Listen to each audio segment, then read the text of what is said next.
झांसी की रानी। भारत के स्वतंत्रता रण संग्राम में एक नाम ऐसा भी है जिस महिला ने अपने कम उम्र के कार्यकाल में अपने घर की चिंता ना करते हुए ब्रिटिश राज्यकर्ताओं के साथ दो हाथ किए और उन्हें भी सोचने पर मजबूर कर दिया। 19 नवंबर 1828 को वाराणसी में जन्मी लक्ष्मीबाई का नाम बचपन में मणिकर्णिका रखा। उनकी मां का नाम भागीरथी बाई था। पिता का नाम मोरोपंत तांबे था, जो मराठी थे और मराठा बाजीराव की सेवा में थे। लक्ष्मीबाई को बचपन में शास्त्रों की शिक्षा के साथ शस्त्र की शिक्षा भी मिली। सन 1842 में उनका विवाह झांसी के मराठा शासित राजा गंगाधर राव नेवालकर के साथ हुआ और वे झांसी की रानी बनी। विवाह के बाद उनका नाम लक्ष्मीबाई रखा गया। उनके पुत्र की 4 महीने की उम्र में मृत्यु हो गई। सन 1853 में राजा गंगाधर राव का स्वास्थ्य बहुत अधिक बिगड़ जाने पर उन्हें दत्तक पुत्र लेने की सलाह दी गई। पुत्र गोद लेने के बाद 21 नवंबर 1853 को राजा गंगाधर राव की मृत्यु हो गई। दत्तक पुत्र का नाम दामोदर राव रखा गया।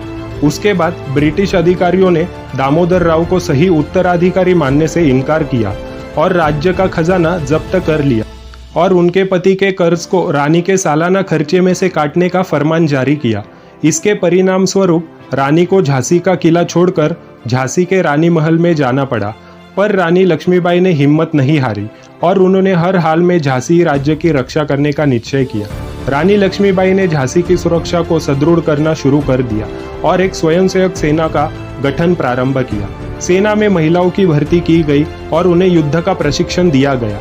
1857 के सितंबर तथा अक्टूबर के महीने में पड़ोसी राज्य ओरछा तथा दतिया के राजाओं ने झांसी पर आक्रमण कर दिया।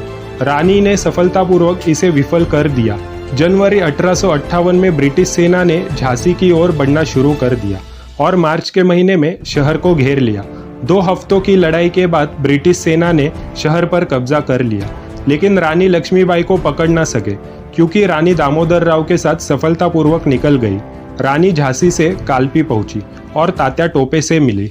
तात्या टोपे और रानी की संयुक्त सेनाओं ने ग्वालियर के विद्रोही सैनिकों की मदद से ग्वालियर के एक किले पर कब्जा कर लिया, लेकिन 1858 में ब्रिटिश वहां पर भी जा पहुंचे, जहां पे रानी लक्ष्मीबाई और ब्रिटिश सेना में भयंकर घमासान हुआ और 18 जून 1858 को ग्वालियर के पास कोटा की सराय में ब्रिटिश सेना से लड़ते लड़ते रानी लक्ष्मीबाई बुरी तरह से घायल हुई और उसी अवस्था में एक साधु उनको बचा के ले आए।